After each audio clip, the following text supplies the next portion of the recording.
அன்பர்களே, ஆண்டவராகிய இயேசு கிறிஸ்துவின் நாமத்தில் உங்களுக்கு மனம் நிறைந்த வாழ்த்துக்களை தெரிவித்துக் கொண்டு சத்திய வசனம் திருமறை பாட நிகழ்ச்சிக்கு உங்களை அன்போடு அழைக்கிறோம்.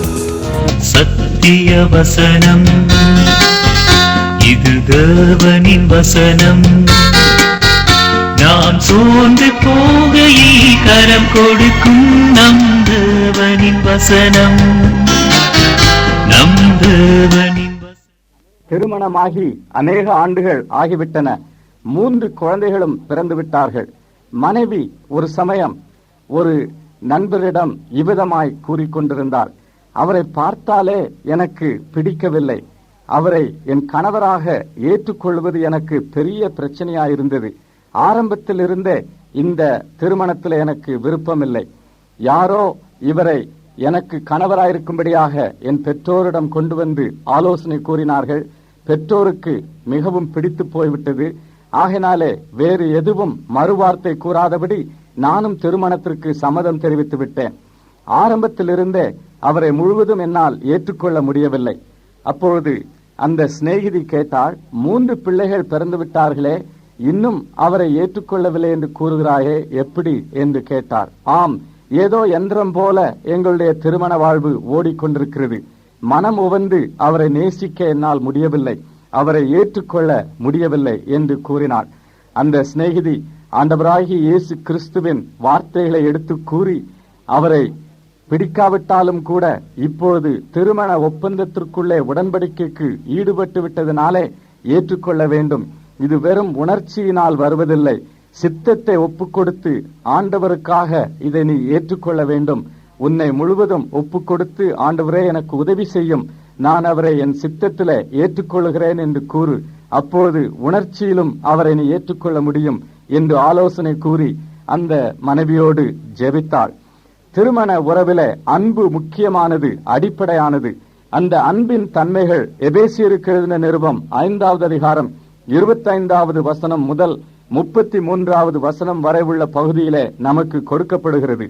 இந்த அன்பின் தன்மையை எடுத்து பார்ப்போமானால் இது செயல்படும் அன்பு, சித்தத்திற்குரியது, வெறும் உணர்ச்சிக்குரியதல்ல என்று பார்க்கிறோம்.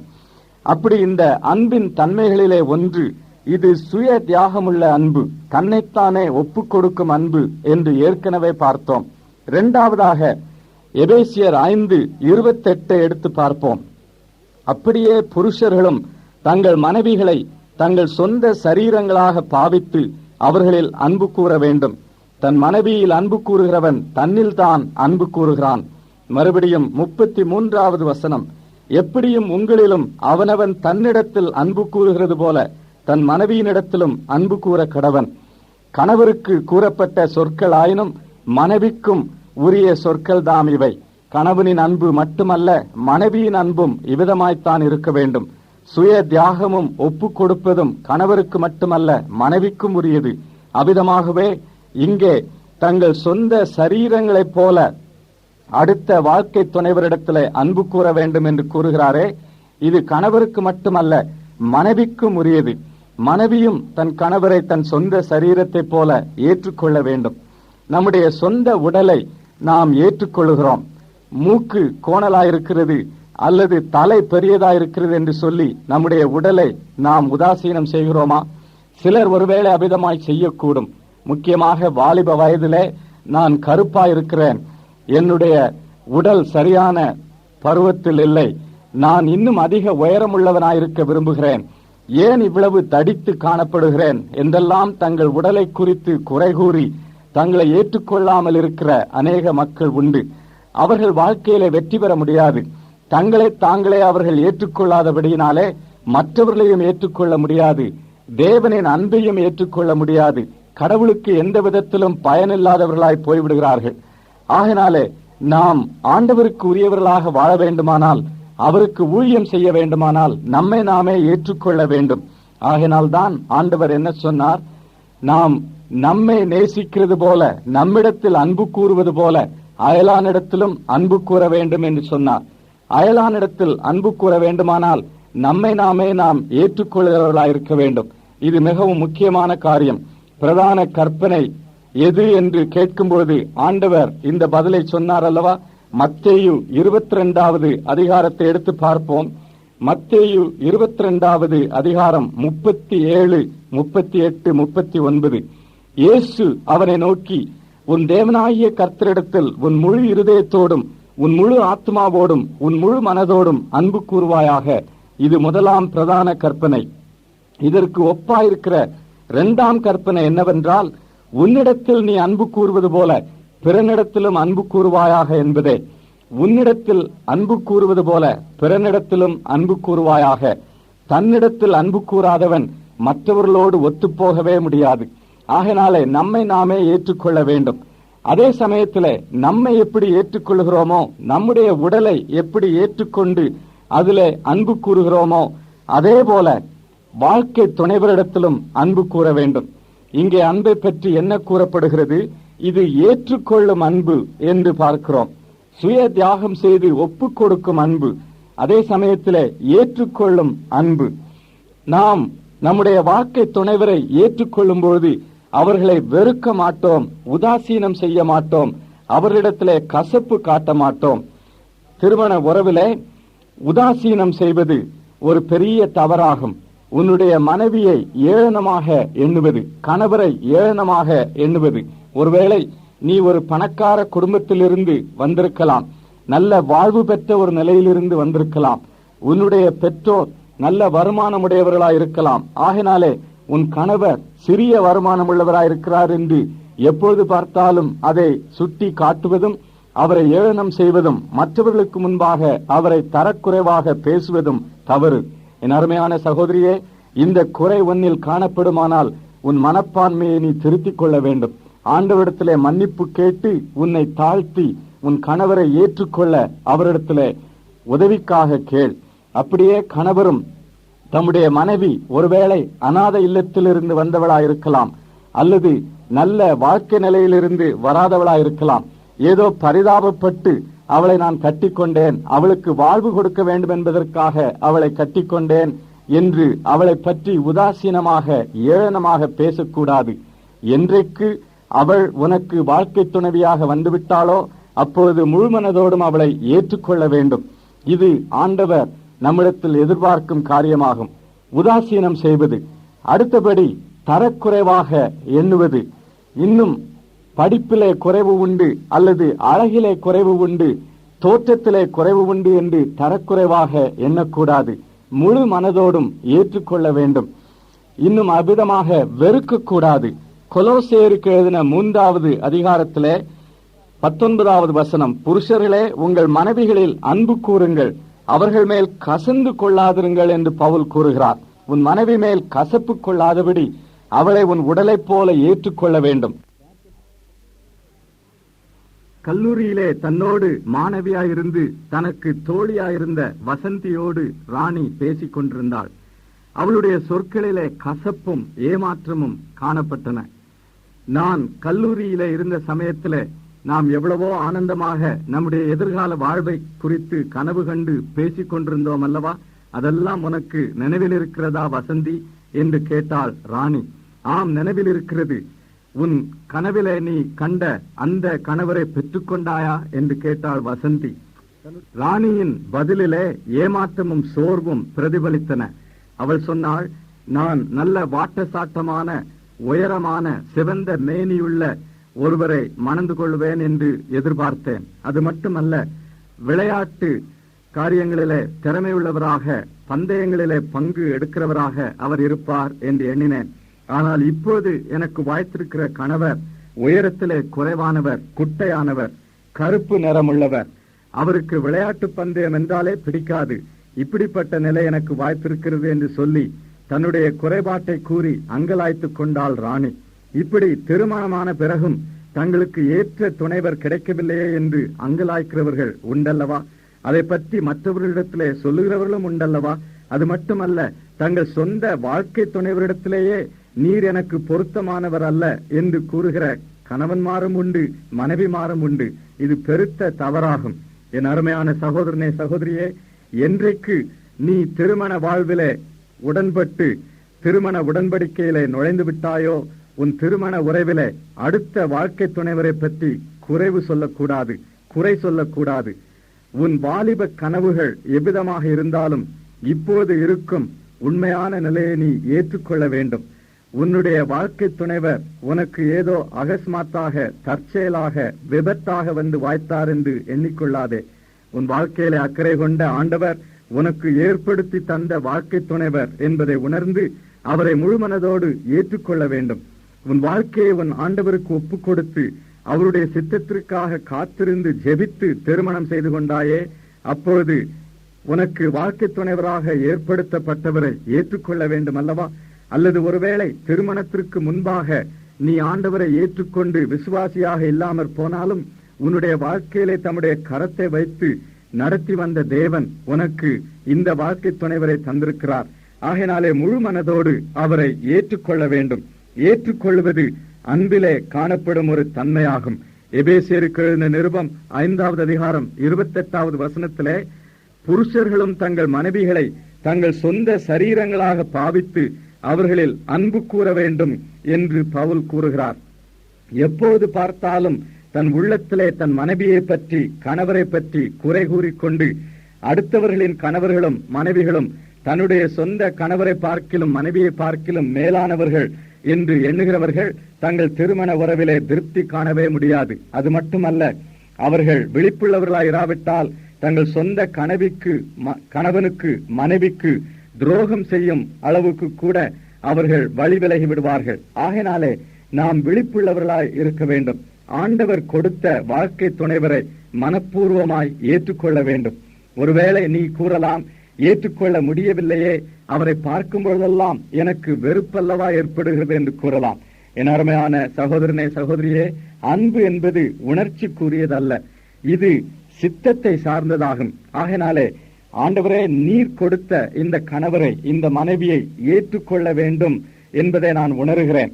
இது உம்முடைய சித்தம் என்பதை உணர்கிறேன். அதற்காக என் சித்தத்தை நான் ஒப்புக் கொடுக்கிறேன். அவரை ஏற்றுக்கொள்ள விரும்புகிறேன், எனக்கு உதவி செய்யும் என்று ஒப்புக் கொடுத்து ஜெபி.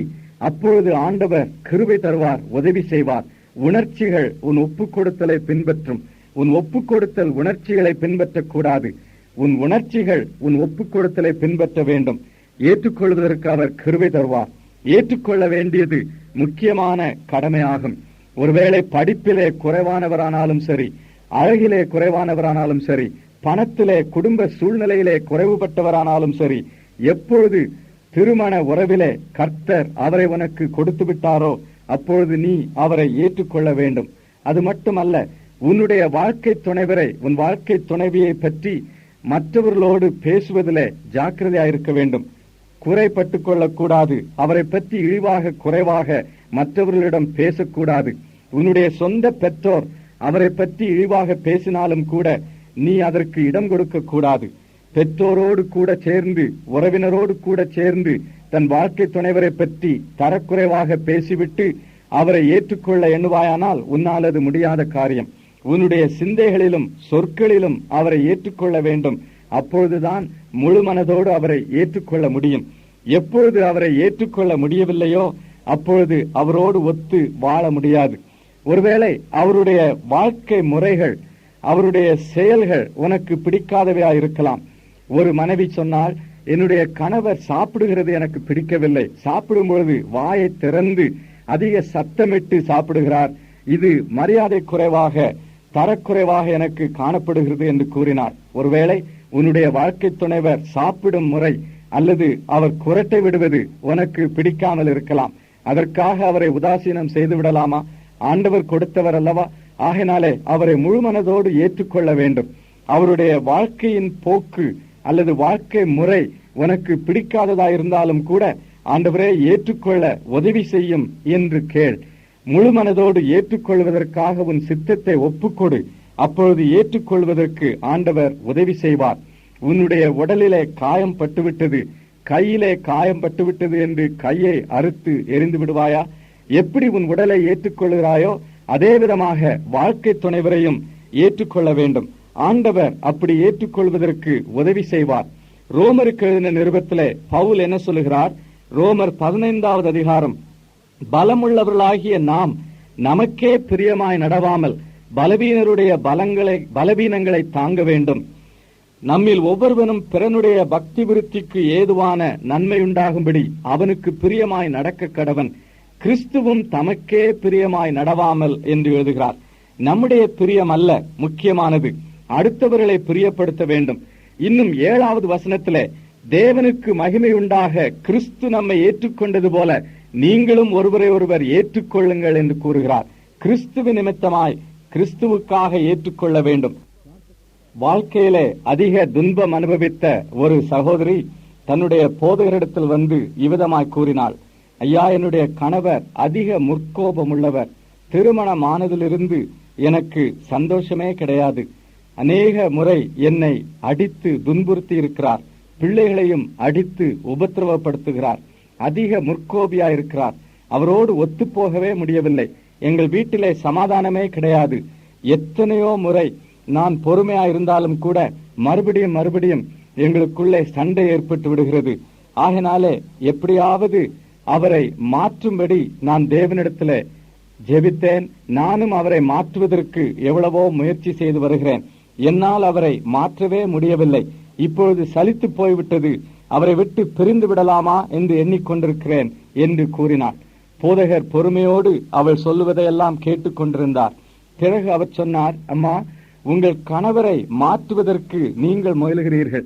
இதுவரைக்கும் ஒருவேளை இவ்விதமாய் நீங்கள் ஜெபித்து வந்தீர்கள். ஆண்டவரே, நான் என் கணவரை மாற்றுகிறேன், நீர் அவரிடத்தில் அன்பு கூறும் என்று ஜெபித்து வந்தீர்கள். இப்பொழுது இவ்விதமாய் ஜெபியுங்கள். ஆண்டவரே, நான் என் கணவரிடத்தில் அன்பு கூறுகிறேன், நீர் அவரை மாற்றும் என்று ஜெபியுங்கள். நம்மால் எந்த மனிதரையும் மாற்ற முடியாது அம்மா, ஆண்டவர்தான் மாற்ற வேண்டும் என்று போதகர் கூறி அந்த சகோதரியோடு ஜெபித்து அவர்களை அனுப்பிவிட்டார். உண்மைதான், நாம் யாரையும் மாற்ற முடியாது. திருமணமான பிறகு கணவரிடத்தில் சில காரியங்கள் பிடிக்காதவையாய் காணப்படுமானால் அவரை மாற்ற முயலுகிறாள் மனைவி. அல்லது மனைவியிடத்தில் சில காரியங்கள் தமக்கு பிடிக்காதவையாய் காணப்படுமானால் அவற்றை மாற்றுவதற்கு முயலுகிறார் கணவர். ஒரு அருமையான சகோதரர் சொன்னார், என்னுடைய மனைவி ஒரு அநாத இல்லத்தில் இருந்து வந்தவள். அந்த அநாத இல்லத்திற்கு கூட்டங்கள் நடத்துவதற்காக நான் போயிருந்த பொழுது அவளை பார்த்தேன். அவளுடைய அவல நிலையை கண்டேன். அவளுடைய வாழ்க்கை சூழ்நிலை, குடும்ப சூழ்நிலை எவ்விதமாயிருந்தது என்று அந்த அநாத இல்லத்தின் தலைவர் என்னிடத்தில் கூறினார். இதை கேட்டபொழுது எனக்கு பெரிய ஒரு பரிதாபம் அவளை பற்றி என் உள்ளத்திலேயே இரக்கம் வந்துவிட்டது. அந்த அடிப்படையில இவளை எப்படியாவது திருமணம் செய்து இவளுக்கு நல்வாழ்வு கொடுக்க வேண்டும் என்று கூறி அவளை நான் திருமணம் செய்து கொண்டேன். ஆனால் திருமணம் செய்த பிறகு அவளுடைய வாழ்க்கையில அநேக காரியங்கள் சரியா இல்லை. எப்படி மற்றவர்களோடு பழகுவது, மற்ற மனிதரை நடத்துவது என்றே அவளுக்கு தெரியவில்லை. பொது வாழ்விலே எப்படி நடந்து கொள்வது என்று தெரியவில்லை. கீழ்த்தரமான குடும்ப நிலையிலிருந்து வந்தவள், அநாத இல்லத்திலே வளர்ந்தவள். ஆகினாலே அவளுக்கு அநேக காரியங்களை நான் கற்றுக் கொடுக்க வேண்டியது இருக்கிறது. அநேக காரியங்களிலே அவளை மாற்ற வேண்டியது இருக்கிறது. ஆகினாலே இப்படி செய்யும் பொழுது எங்களுக்குள்ளே தகராறுகள் ஏற்பட்டு விடுகின்றன என்று கூறினார். அநேக முறை இப்படித்தான் அடுத்தவரை, நம்முடைய வாழ்க்கை துணைவரை நாம் மாற்ற முயலுகிறோம். என் அருமையான சகோதரனே, சகோதரியே, மாற்றும் ஊழியத்தை உனக்கு தேவன் தரவில்லை. உன்னால் யாரையும் மாற்ற முடியாது. உன் சொந்த குடும்பத்தின் மக்களை உன்னால் மாற்ற முடியாது. மாற்ற முயலும் பொழுது நீ பிரச்சனையை இன்னும் அதிகமாக்கி விட்டு விடுகிறாய். உன் கணவரை மாற்ற முயலுவாயானால் மனைவியாகிய நீ பிரச்சனையை அதிகரித்து விடுகிறாய். உன் மனைவியை மாற்ற முயலுவாயானால் கணவராகிய நீர் பிரச்சனையை அதிகரித்து விடுகிறீர். ஆகையினாலே ஆண்டவர் என்ன சொல்லுகிறார்? நாம் நம்முடைய வாழ்க்கை துணைவரை ஏற்றுக்கொள்ள வேண்டும். அவர்களுடைய குறைபாடுகள், அவர்களில் மாற்றப்பட வேண்டிய காரியங்கள் உண்டு என்று அறிந்தாலும் அவரை அப்படியே ஏற்றுக்கொள்ள வேண்டும். கிறிஸ்துவுக்காக அவரை ஏற்றுக்கொள்ள வேண்டும். ஏற்றுக்கொள்வது உறவுகளிலே முக்கியமானது என்று பவுல் குறிப்பிடுகிறார். ரோமருக்கு எழுதின நிருபம் 15வது அதிகாரம் 7வது வசனத்தில் அவர் சொல்லும் வார்த்தைகளை கவனிப்போம். தேவனுக்கு மகிமை உண்டாக கிறிஸ்து நம்மை ஏற்றுக்கொண்டது போல நீங்களும் ஒருவரை ஒருவர் ஏற்றுக்கொள்ளுங்கள். நாம் மாறிவிட்டு வந்தால்தான் நம்மை ஏற்றுக்கொள்ளுவேன் என்று ஆண்டவர் கூறினாரா?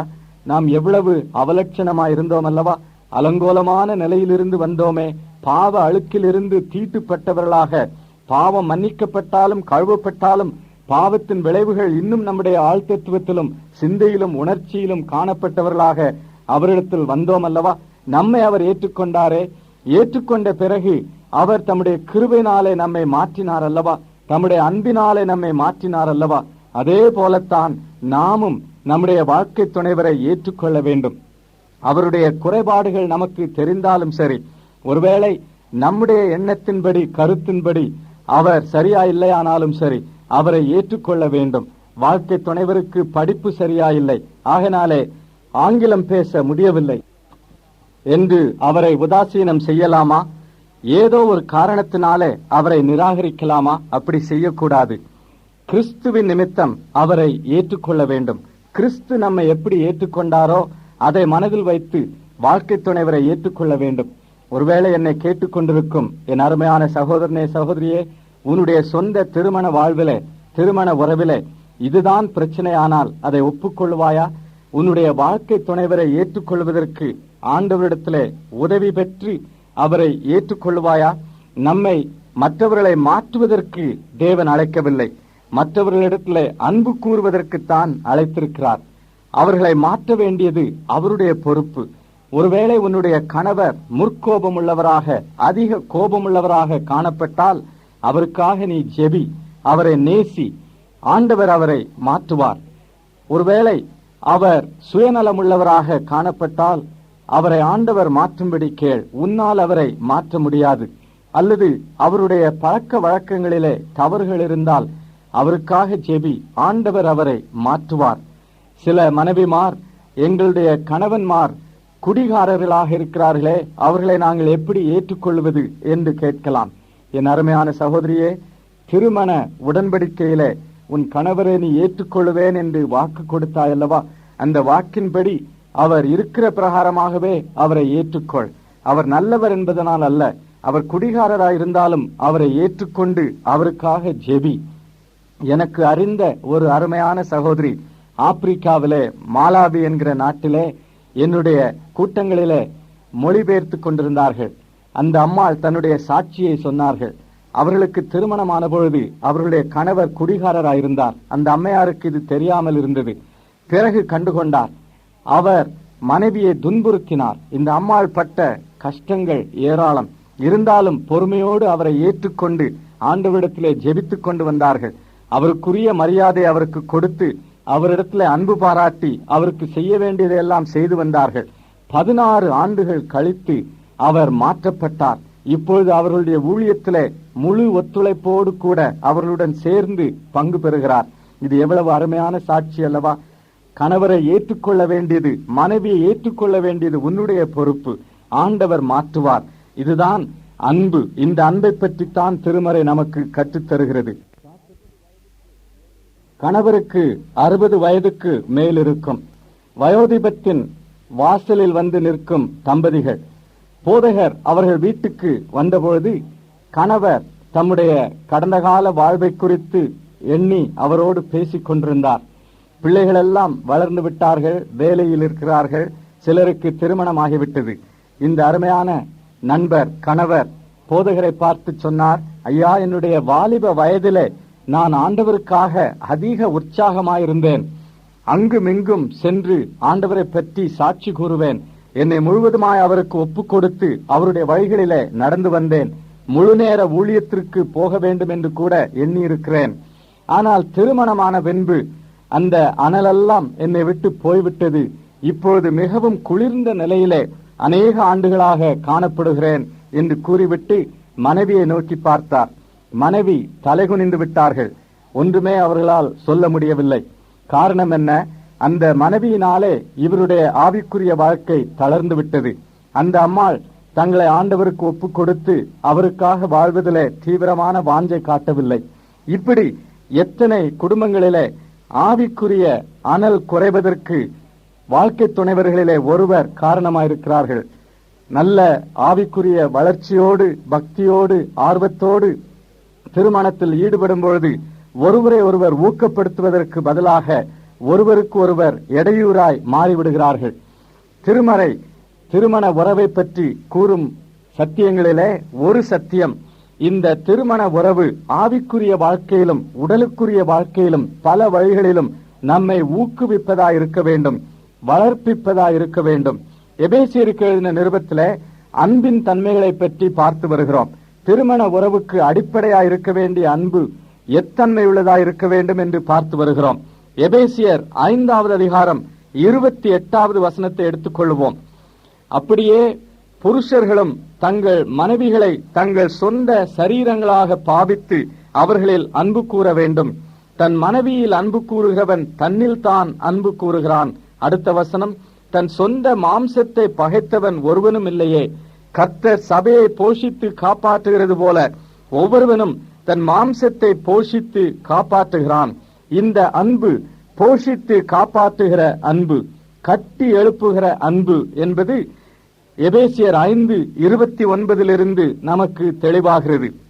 எப்படி தன் சொந்த உடலை ஏற்றுக்கொள்ளுகிறானோ அவ்விதமாகவே ஒரு மனிதன் தன் மனைவியை ஏற்றுக்கொள்ள வேண்டும். மனைவியும் தன் கணவரை ஏற்றுக்கொள்ள வேண்டும். அது மட்டுமல்ல, தன் சொந்த உடலை எப்படி போஷித்து காப்பாற்றுகிறாரோ அவ்விதமாகவே கணவர் தம் மனைவியை போஷித்து காப்பாற்ற வேண்டும்.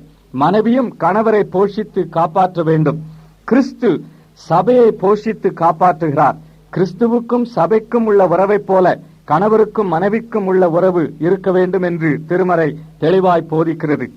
திருமண உறவு வளருகிற உறவு. இந்த உறவிலே கணவரும் வளர வேண்டும், மனைவியும் வளர வேண்டும். உடலுக்குரிய வளர்ச்சி மட்டுமல்ல, சிந்தைக்குரிய மனத்துக்குரிய வளர்ச்சி மட்டுமல்ல, ஆவிக்குரிய வளர்ச்சியும் இதிலே அடங்கி இருக்கிறது. என் அருமையான சகோதரனே, திருமணமான பின்பு உன்னுடைய மனைவி உன்னாலே ஆவிக்குரிய பிரகாரமாக வளர்ந்திருக்கிறாளா? என் அருமையான சகோதரியே, உன்னுடைய கணவர் உன்னுடைய அன்பினாலே பக்தியினாலே ஆவிக்குரிய வாழ்க்கையிலே வளர்ந்திருக்கிறாரா? அல்லது உன்னுடைய வாழ்க்கை அவருக்கு இடையூறாயிருக்கிறதா? வளர்ச்சி இல்லையானால் நிச்சயமாய் வீழ்ச்சி இருக்கத்தான் செய்யும். ஒரு சைக்கிளின் மேல் ஏறி உட்கார்ந்து கொண்டு முன்னாலே போக வேண்டுமே ஒழிய நிற்க முடியாது. நிற்போமானால் விழுந்து விடுவோம். அதே போல ஆவிக்குரிய வாழ்க்கையிலும் வளர்ச்சி இல்லையானால் விழுந்து போவோம். திருமணத்திற்கு பிறகு ஆவிக்குரிய வாழ்க்கையிலே வளர்ச்சி இல்லையானால் அதன் பொருள் என்ன? விழுந்து விட்டோம் என்பதுதான் அதன் பொருள். கணவரின் அர்ப்பணத்திலிருந்தும் ஆவிக்குரிய லட்சியத்திலிருந்தும் அவர் கீழே விழுந்து விடாதபடி மனைவி காத்துக்கொள்ள வேண்டும். அவ்விதமாகவே மனைவியின் அர்ப்பணத்திலிருந்தும் ஆவிக்குரிய லட்சியத்திலிருந்தும் மனைவி விழுந்து விடாதபடி கணவர் காத்துக்கொள்ள வேண்டும். ஒருவரை ஒருவர் ஆவிக்குரிய வாழ்க்கையிலே ஊக்குவிக்க வேண்டும். குறைவு சொல்லி சோர்வுற பண்ணக்கூடாது. இது மிகவும் முக்கியமான காரியமாகும். அது மட்டுமல்ல, தங்களுடைய தொழில் வாழ்விலே, படிப்பிலே மற்றும் வாழ்க்கையின் பல நோக்கங்களிலே, லட்சியங்களிலே அவர்கள் முன்னேறுவதற்கு வாழ்க்கை துணைவர் உதவி செய்ய வேண்டும்.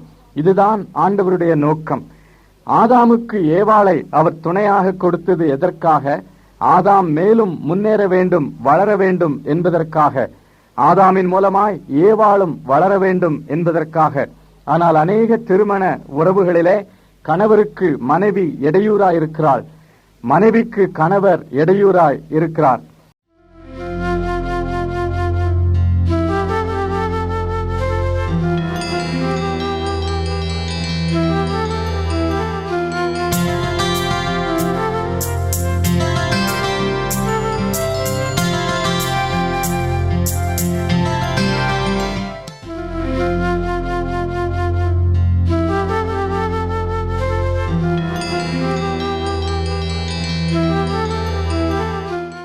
எமது முகவரி சத்தியவசனம், தபால் பெட்டி எண் 55, 9 வெங்கட்ராமன் தெரு, சின்ன சொக்கிக்குளம், மதுரை 625002.